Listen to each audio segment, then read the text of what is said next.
What up, everybody? It's Monday, August 9th, and this is H&J Talk Sports, your number one favorite show for everything Steelers, Penguins, WVU, and anything else we feel like talking about that day. Really, this is Harry over here, looking like a lobster.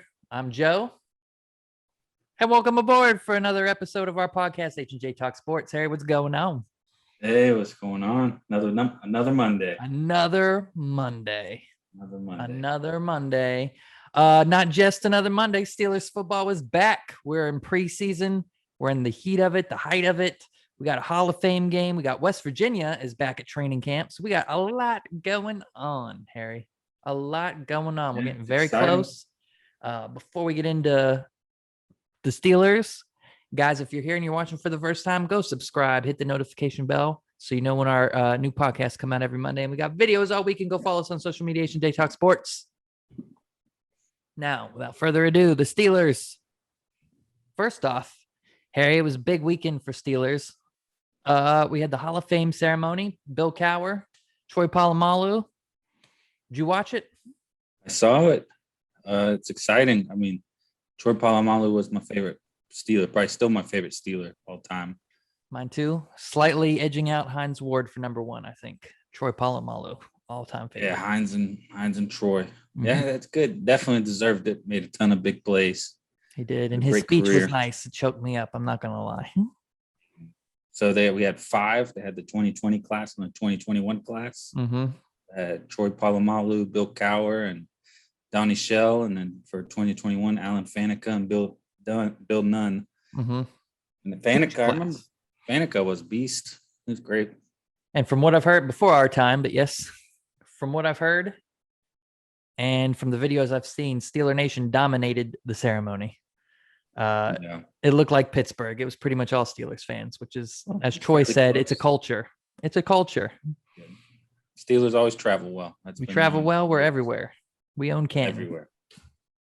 Like Troy said, it's a culture. Bill Cowher, it was awesome seeing him on the sidelines at the Hall of Fame game. I'm not going to lie, seeing him down there with Tomlin. Speaking of the Hall of Fame game, man, we got some football. We got some look at some new guys. We got some look at some old guys. What you think, Harry? Finally. Most importantly, finally. We would launch our podcast in the middle of the summer with no football. Right? So we're finally here, though.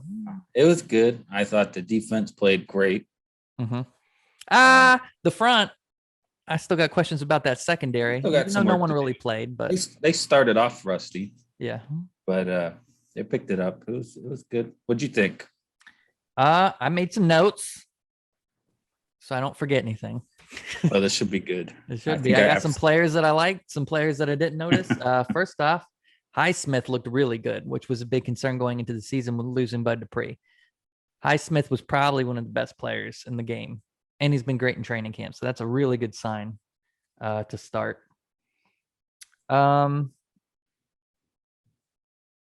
One thing, innate, Najee Harris was a beast in his few reps he got. He didn't have any big breakaways. The line definitely struggled. It collapsed pretty quick, but he looked good, so that's a good sign, right? Well, let me add on to that. Okay. We need a guy that can kick up the dust, get 3-5 yards. Yeah. On that carry. We didn't have that at all last season. If it was 3-1 or 3 and short, no one could count it something in that first carry. He's tough. He's not going to go down easy. He's going to be a good back. I don't know. Sky's the limit with him. He's got potential to be really good. In addition to him, Kalen Ballage looked really good. Yeah, he played well. He's taking his opportunity, trying to get in there. I mean, I feel like that backup spot anybody can get. So you got to earn your keep. Yeah, I mean, he had the first touchdown of the game. He had some huge runs. He's fast. He's faster than I thought he was. And I think he'd be a good backup to Najee because even though Najee's fast, Najee's like an old school big running back that runs through people. Even though Ballage did that, he looks more like a kind of a new school speed guy. He hits the outside. So I think that could be a good 1-2 punch. Yeah, I think so too. Played good. Keep it up. An upgrade over Connor and Benny Snell. Anyways, I'm going to save the quarterbacks. Another player that had Twitter ablaze was Presley Harvin Jr. Kickers don't get any credit. You don't really pay attention to a kicker until you notice that your new kicker is way better than your old kicker. Yeah. Big criticism of Barry is he didn't give us good field position a lot of times. Presley Harvin Jr. He's been having a great camp. Boy, he gets some hang time, right? He puts that ball straight up in the air. He had that really nice kick where he placed it on the one. And again, it's a position no one talks about. It's not like a flashy position, but it matters when you're trying to get field position. It can make a big difference for your defense. That makes a makes a huge difference. Mm-hmm. Who else we got? Quincy Roach, draft pick. He looked really good in the second half. He got a lot of playing time. I think he had a sack. Two people that have been having really good camps, but did not impress me during the game, were Spillane and Pierre. Spillane looked lost out there. He did not look like he knew what was going on at all. First preseason game, maybe he's rusty, but heard a lot of good things in camp, did not look good. Pierre, another one, heard a lot of good things in camp. He didn't look bad, but I didn't notice him at all. He was kind of invisible in that game.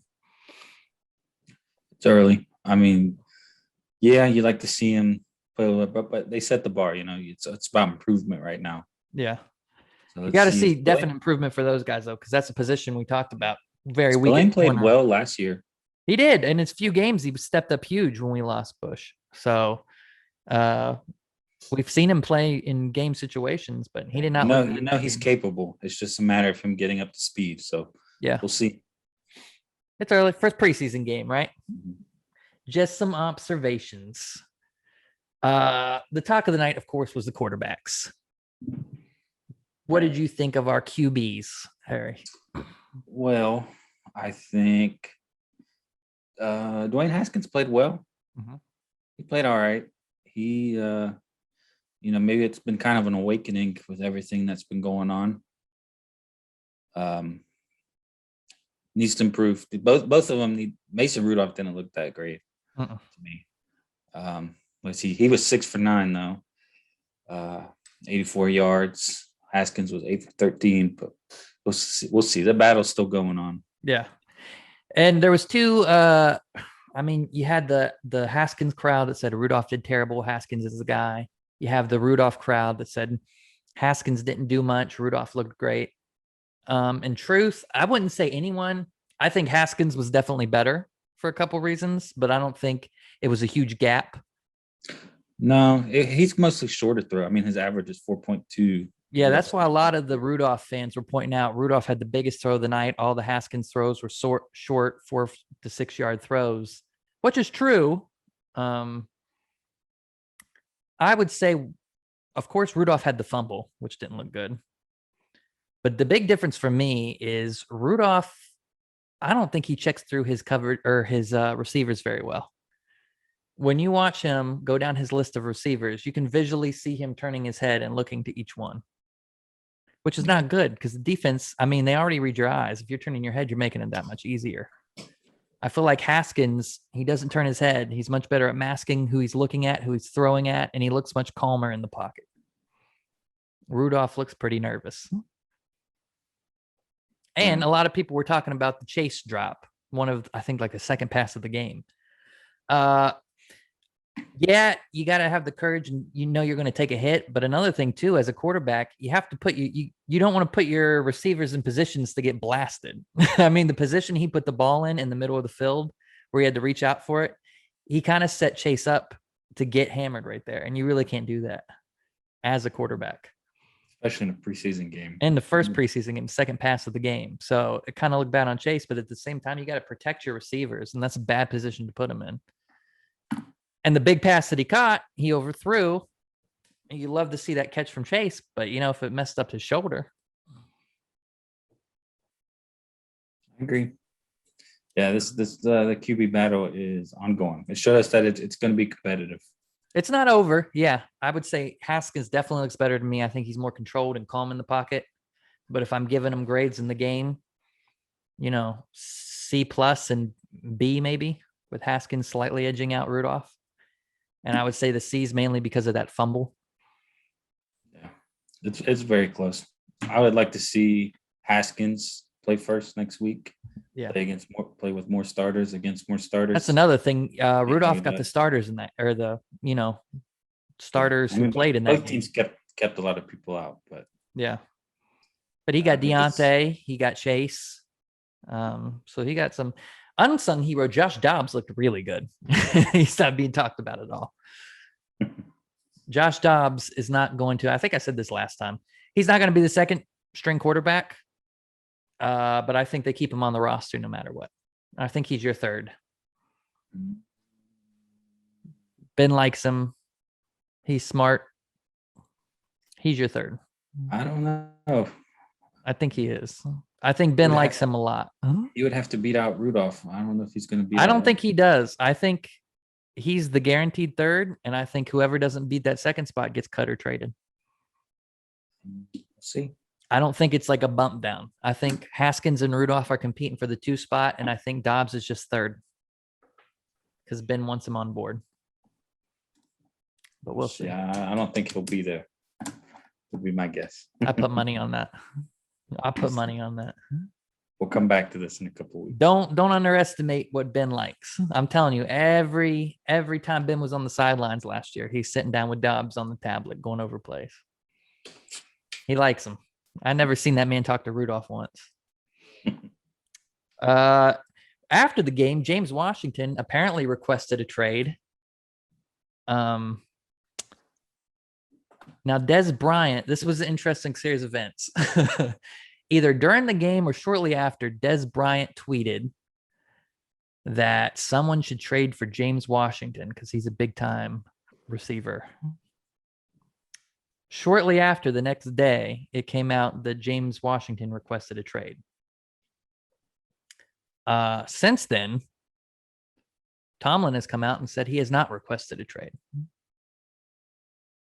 But if you go on James Washington Twitter and look at his liked tweets, he's liked all the tweets talking about James Washington's requested a trade. I'm sure he's got people in his ear. He's coming to the realization that he is buried deep down the depth chart. He is, and it's, if he wants a trade, I see why. Obviously, he's not getting the opportunity in Pittsburgh. No, there's other teams where he would have a better chance. And getting on the field.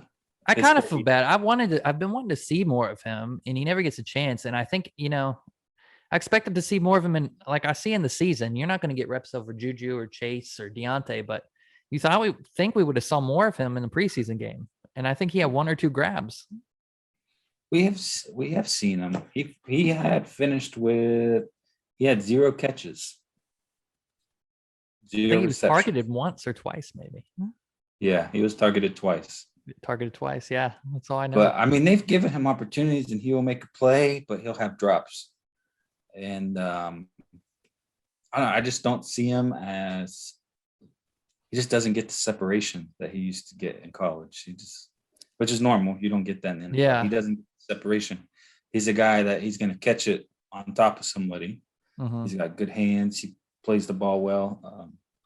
I still feel like he hasn't given the opportunity as much to succeed, but at the same time, when you're trying to win games, I mean, you're not better than Juju. You're not better than Chase and Deontay. Yeah. And, I think Deontay was a high pick, and he's played well and earned himself a spot. Yeah. Chase Claypool came on last season. He earned his spot. And honestly, people have been pointing out that, man out. Yeah, I don't even think he's 4th on the depth chart, though. Ray McLeod gets more targets than he does in season and in preseason.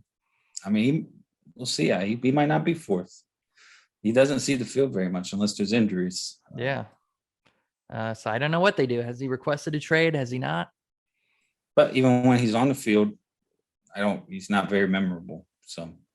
Yeah. Well, he's had a few really big plays. I mean, I don't want to say he's not memorable at all. He'll have plays, but he's not. He'll have a play, but he'll have a bunch of drops. And he doesn't get open. Yeah, that's the thing. And I always wonder, is it he's not being targeted, he's being ignored, or is it he's not getting open? Yeah. So I don't know. And you have players, there are receivers where they aren't the greatest at getting separation, but they're going to catch it. I can't even say that with James Washington because he has drops. Yeah. It's hard to say. For him, probably the best thing would be to get a trade. Maybe the Steelers can get something, get a pick out of it, because he's not going to be a guy that's going to be a mainstay. Said he's a tough time for him in Pittsburgh. I think he does have potential. I mean, best case for him, go somewhere where you can be number 3, at least get some looks. He's buried pretty low right now. Like I said, Ray McLeod gets more. Ryan Switzer got more looks than him last year. So, and him and Dez, they both played at Oklahoma State, so there's that connection there. Yeah, they didn't play together, but they both played at the same university. He's looking out for his friend. Yeah, definitely. Yeah. Well, we'll see what happens with that. One last piece of Steelers news. It came out yesterday that Watt apparently is. People have been thinking he's injured because he's been practicing, but he hasn't been doing reps or pad work. Apparently, he's not injured. He's been holding out till his contract gets finished. So that's something to keep an eye on. Season's approaching quickly here. Not bad. The Steelers have a great cap situation next season. Yes, finally. Yeah, he's a young guy. He's finishing up his rookie contract, so this is when he needs to get paid. So yeah, God forbid you get hurt or something in a meaningless preseason game and it hurts your money. He's one of the best in the NFL. A lot of people thought he should have been Defensive Player of the Year last year. And he wants to get paid, and we should pay him. He deserves it. Yeah. He'll get it.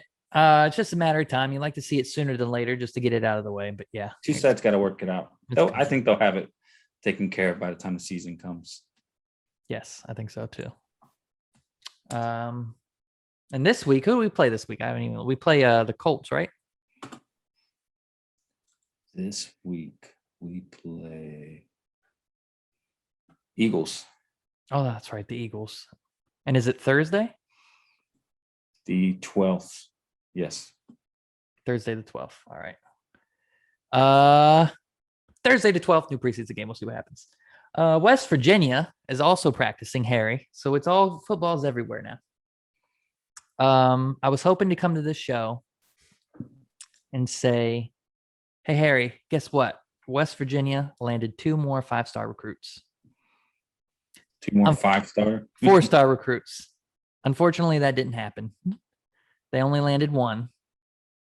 But they got a big recruit.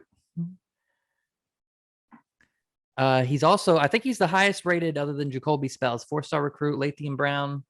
I think he's like a 90 overall on Rivals. So this is a big time recruit, man. Neil Brown still bringing him in with all this stuff going on. Unfortunately, Jaden Mangham, who a lot of people consider for a long time, WVU was like the school he was going to, had a late visit. He was supposed to announce last week. He canceled the announcement saying he had internet problems. He had a late visit with Michigan State, and that's who he ended up going with, which I guess is his hometown team, which helps. But that's disappointing because he's big time. I think he would have been the highest ranked one we've grabbed so far for the 22 class. I mean, the class is still shaping up pretty well. It's a good class. It's exciting. And I said the wrong name. I don't know. I'm looking at the wrong thing. Travius Lathan is who is the recruit that they grabbed. I don't even know what I said. My glasses on. I can't read. Travius Lathan, 4-star. I think he's 90 overall on Rivals, which is about the same as Jacoby Spells, or he's 89 point something. But he's up there, man. That's a big time recruit. And, we missed out on the other one, but hopefully there's more coming. Because it's turning out, I think, the 18th ranked recruiting class nationally, which is the highest ranked West Virginia has been since Rivals started tracking it in 2002. So by all tracked accounts, this is our best recruiting class. Yeah, let's finish it strong. Maybe grab another couple good players. Mm-hmm. That's good. That's big. 18th nationally. For comparison, last year it was 40th. Yeah, that's huge. That's a huge jump. trending in the right direction. Trending in the right direction. Neil Brown doing the damn thing. Yeah. Yeah, I mean, we'll see these guys in the next couple of years. I think you'll start seeing a lot of them playing. Mm-hmm. A lot of these good 4-star guys. I was hoping to come on the show. I was hoping they didn't commit, and I was going to come on and talk about the 2 new prospects that I think we're going to get next, and then I was going to be, but nope. They committed this week, so. Yeah. Keep them coming. Keep them coming. Who's next? Who's next? I don't know.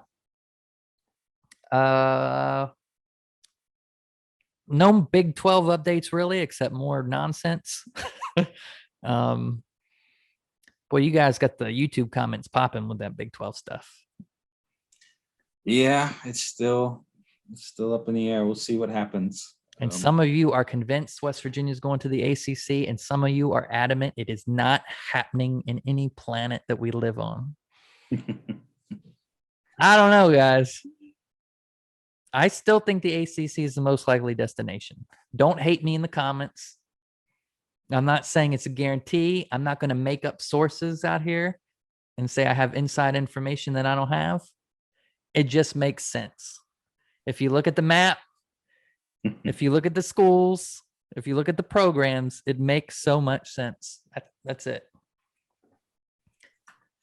And for the haters that say West Virginia doesn't belong, I disagree. They belong in the ACC. I disagree. All this, then there was a rumor of Clemson and Florida State requesting to go to the SEC. The SEC, like what's going on? That turned out, I think the ADs came out and said that was false. They said it was, but who knows, man? There's so much secret. This is like the CIA. I mean, there's secret deals going down. To me, this realignment stuff and all this, I don't know. I think having one big conference is going to kill college football. Yeah. This is going to turn into the NFL minor leagues. Yeah. You're going to have one league, 32 teams. The good thing about college football is you have all these schools that, like as in the case with West Virginia, you have schools in smaller towns that aren't big enough to have an NFL team. And they get the fans, you get people into it. You're going to cut out a lot of those teams, those schools. Mm-hmm. When you do 32 teams. I don't know. I don't think it's good for college football. It's sad to have one big I think they need to pull the brakes on some of this stuff and get back to regional conference. I understand the money. I read something that said with Texas and Oklahoma leaving the Big 12, their payout is going to go from $37 million for the Big 12 members. Mm-hmm. The yearly payout is going to go from $37 million to 15 to 18 million. That's a big cut when Oklahoma and Texas leave. It is. And that's unfortunate. I mean, it's really, I don't know, man. I don't want to see a combined league like you said, because I think college football is special because of how it's divided. But I also think you need some kind of governing body or something to make sure this stuff doesn't happen, where teams just make backdoor deals, and you need someone to set this stuff up. Yeah, everything's going crazy right now. It is, and that's how fragile it is. 2 teams leave, and it throws the whole thing up in the air. You don't know what's going on in any league now. These are 2 of the bigger teams. I mean, Texas is, I think, top of the country as far as making money per year. They are. They're one of the big, and Oklahoma. I mean, Oklahoma's a huge squad. Oklahoma's in the top 10. I can't remember their number. They might be 5 or 6. Mm-hmm. So those are 2 giant schools, and that cuts your annual payout to half. Yeah. Anybody that says these teams are going to stay in the Big 12 with Texas and Oklahoma leaving are crazy. Yeah. These teams are taking 50% cut on their annual payout. They're going to go somewhere else where they get more money. Well, and I saw too, and I think it could be a possibility is the Big 12 and the Pac-12 could combine. Yeah, I mean, there's talks of Big 10, Pac-12 stuff. I mean, these schools, they need the money. I mean, football pays for all the other sports. Yeah. That's just how it is. There's the basketball money is nowhere close to what football is. Mm-hmm. So, we'll see. It's sad, guys. I don't know. I don't know what to tell you. Yeah, there's a lot of stuff in that. This football season is going to be interesting.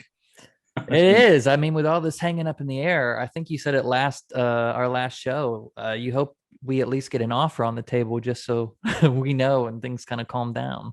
Yeah, I That would hope be West nice to see Virginia. something. It sounds like they are. I mean, it sounds like West Virginia is aware of everything. They're trying to get the situation rectified. And man, I'm telling you guys right now, our athletic director is much more competent this time. I think our whole staff at West Virginia is more competent. I don't think they were on it last time. I think they waited too long. I think they thought things would fall into place. You can tell they're ahead of it this time. I mean, Shane Lyons released a statement the day it became official with Texas saying, hey, our facilities are top notch. Our education's top notch. We're the research facility. We do this. They're on it, guys. It's not the same as it was last time. I promise you. It seems like he's making a pitch to the ACC. That's what it sounded like to me, man. It's a resume without actually saying it's a resume. I think they realize it's more important to find the long-term fix than a quick fix. Yeah. As in staying in the Big 12 or the Big 12 and the American merging and having some conference like that, which is going to end up not being anything or cut out. Mm-hmm. So it's good. I mean, let's see. I'm hoping ACC, but let's hope. Despite you guys that don't think it's happening, guys, we're just hoping. We're not saying they're a lock. I'm just saying I think it makes sense, and I think they'll get in. ACC has to do something. They have to. They have to make a move. They can't just stay where they're at. Yeah, and because they are going to get torn up. Because if Big 12 or Big 10 grabs Notre Dame, something, I don't know. There's a lot that can happen. Well, obviously Notre Dame too is one of the big schools that's been floated around beating West Virginia into the ACC. Well, they're the last team, and of course they would get picked. For them, they don't want to. They don't want to get in anywhere because they got their own TV deal with NBC, so they got their money. They're set. That's why. But they're in the ACC for all the other sports. Yeah. I don't know, guys. I don't think we'll find anything else, and this is gonna be going on for a while. Damn it, I missed it too. I had some last week. You had some trivia for me. About what was the top rank. You asked me if I knew what the top ranked West Virginia class was. Yeah, the previous class. Hands up without typing anything in. Do you know who the top player, the top recruit that's ever committed and gone to West Virginia is? Who's the highest ranked recruit they've ever gotten? Is it KJ Harris or Quality? No. I'm going to give you one more quick guess. The top ranked recruit West Virginia has ever gotten. And I'm going to tell you should know this. Tavon Austin. I don't know. Noel Devine. I was thinking I know he was up there. He was like 99 overall. The highest ranked recruit West Virginia's ever gotten. That's Harry's buddy right there. I know Noel. I think Harry balled on him before. Yeah, we played basketball. Yeah, I know Noel. One quick Noel Devine story that I always like before we move on. Is it appropriate? We were in Morgantown on High Street going to a club one night. And he was waiting in line in front of us to get into the club. But we knew the bouncer and some of the owners. So one of the bouncers came out and grabbed us out of line and took us out of the line and into the club. And I remember him watching as we walked in. And I always tell people, yeah, we passed right around Noel Devine. Went to the club ahead of him, skipped the line. And he was the shit in Morgantown at the time, too. Mm-hmm. And that was Club Z. I think it was Shooters. No, that's Club Z. Shooters. Was it Club Z? Shooters across the street. This is Club Z. I know. I thought it was Shooters, but it might have been Club Z. It's Club Z. Club Z is not Club Z anymore. I have no idea what it's called. It's changed names 150 million times. Shooters probably isn't even Shooters anymore. Anyways. No more. I always remember him in the club with his big gold chain on. Yeah. Good times. Good times. I meant to talk about that in the recruit section. So when I make these into videos later, it fit. God damn it. Gotcha. Anyways, that's our West Virginia news for this week, guys. Don't fight in the comments. Give us your opinions. Let us know what you think. Keep talking. Keep the conversation going. Hopefully one day soon we can report something really good. We won't anytime soon, but someday we'll know. And we'll be, yeah. Real quick, UFC 265. man, we're going to skim over this because it was not good. Yeah, wasn't a great card. No, we talked about last week. Not only was not a good card, but the fights were. So that first fight, we had Song Yadong, Casey Kenny. Yadong got the win. What you think about that fight? Right person won. Yeah, I'm going to be honest. I missed that first fight. Yadong won. The next fight, Torres versus Angela Hill. Torres won. Yeah, a little animosity was coming up. I saw the press conference. Stuff being said. Torres won. Torres won the first time they fought too. Mm-hmm. That was a pretty good fight. It had a little back and forth. I think Torres dominated most of it, but Hill had a round, I think.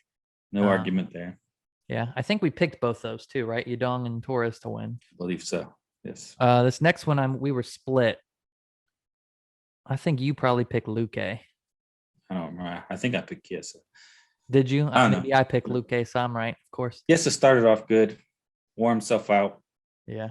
It was a boring fight, but I really liked the ending. There was that exchange where they just kept submitting each other back and forth and escaping and submitting, and then Luque ended up getting the win. So that was a nice little exchange. Yeah. They were going back and forth there. Yeah, he got caught. He knew they both know each other is dangerous. Yeah. And just happened, fell into it, and probably played Chiesa was maybe a little too cautious going into that fight. Mm-hmm. A little too worried about Luque, but well, it was a boring fight other than that little sequence at the end. Yep, Luque won. The next one, so I think I picked Luque. The next one I know I didn't pick Aldo, and I think you did. Mm-hmm. So you got that one right. Again, boring fight. I'm surprised Pedro, man, he didn't seem to he was too patient. I felt like he kept doing those stupid spin kicks for some reason. Yeah, I felt like after the first or second one miss, you got to give that up, bro. What are you doing? He was trying to catch him. That was a speed advantage for Aldo. Yeah. Aldo, he looked better than he has in his last few fights. I'll give him that. Yeah, he's looking good. Aldo's fairly young. I mean, he was a champ for a long time. He was really young. Yeah. He had that long reign until he got knocked out by Conor. Mm-hmm. Has kind of struggled since then, but he's been getting back on his feet. He's still high level. Definitely deserves to be in the top 5 like he is. Yeah, he looked fast. He had some good combinations. Overall, the fight was slow. I don't know if he can compete for a belt, if I'm being honest. He's a fight or two away. Yeah, I mean he might get the opportunity. I don't think he can win. He's a fight or two away. We'll see. I still don't think he has it like he used to, but he looked better than he has his last few fights. He was quick. He had some good combinations. Boring fight. And then the fight of the night, really boring fight. Like what was going on there? Derek Lewis, Gagne. It wasn't that boring. It was kind of how I expected it to play out. Just because Lewis wasn't going to outpoint him. Lewis wasn't going to beat him in the decision. He had to go attack him in spurts and try to catch him. And he tried, but I mean, Gagne's just on another level. Yeah, I mean, he couldn't get close to him. Gagne's fast for that division, man. He's really fast. Yeah, he might be a problem. Yeah, and I think he can take the belt, and if he does, he could be the champ for a while. Yeah, he's very skilled. Has the best kicks. Mm-hmm. I think he was a kickboxer before, is what I heard, possibly. No, he was really good. He was another level. I mean, he was way faster than Derek Lewis. I had no chance. And I think why I was disappointed is it kind of went how I expected. But, man, I just thought we did get at least one or two moments where you thought Lewis could pull it off, even if he didn't. He never came close. Lewis tried to take him down, and then Gagne would get. And that's when you really saw Gagne's skill. Yeah, Younger would block it and get the underhooks and get out, and then stand. He played it smart. He stayed away. He would pop in, hit the legs, get him off balance, pop in, realized it was slow, and just kept stalking him, and pop, and then hurt him. Lewis never looked in it. He never looked focused, and I don't know if he was off, something was going on, or if that's because he just found out very quickly, I can't beat this guy, and I don't know what to do. So I'm not sure what it was, but not one of the best cards I've seen in a while. Nope. That might be as bad as those first couple post-COVID cards. That was something right there. I don't know. Next card, I think we got Valentina. Who else we got in the next one? We got Volkanovski and Ortega. That'd be a good fight. Yeah. I don't even know if Valentina would be a good fight. That one, not so much. I think she's gonna run through that girl. Nick Yeah, Diaz and Robbie the Lawler. hard thing about this Valentina and Nunes fights, they're the champ and they're so good, but damn, nobody can fight them. So when you see them fighting, it's not even anything to get excited about. No, it's not. I agree. The UFC tries to build them up, but they're too far above the competition for they it's are. not It's really, not even close. not really interesting. And that's why close. That's why you never see them headlining a card by themselves. Yeah, exactly. They never headline because obviously Valentina and Nunes are very talented, but there's no competition. They need to fight each other again. They do. I mean, that's the only fight looking at the females divisions. There's no other person that I say, think she could have a shot. I agree. That's it, guys. I think that's our show for today. If you like what you see, go subscribe, like, comment down below. Hit the notification bell so you always get notified when we got new videos. H&J Talk Sports on Twitter and Instagram. You should go follow us on there so we can talk about the next preseason game and chat when news breaks right away. Anything else I'm missing, Harry? I got a point over here. It reverses when I edit. Not a lot. Another preseason game on Thursday. We'll see what happens with the QB battle. We'll see Najee Harris and how he does. Get a couple more carries. Yep. Some things to watch. Hopefully, we'll see what goes on with college football. It's less than a month away now. Let's get some games in. Oh, by the way, real quick before we go, I think ESPN released their first rankings of the top 25. Boy, did that piss me off. I don't know. I don't need to have West Virginia on the list, but some of those teams on there were questionable. We'll see, though. Maybe if we take out, I think Virginia Tech was on there. If we take out Maryland and Virginia Tech, we could make some headway pretty quickly. We're going to find out quick. Got Oklahoma, I think, is the fourth game. Yep. So we'll see. We'll have our official West Virginia season preview coming up in a few shows, guys. We'll go over the whole schedule, all things West Virginia for this year. Tune in for that. Subscribe. We're at 110 at the time of recording this. Let's see if we can get to 120 by next week. That seems high, but you guys always surprise me. Let's go. Go. all right. Harry, I will see you next Monday. See you next week. See you guys next week.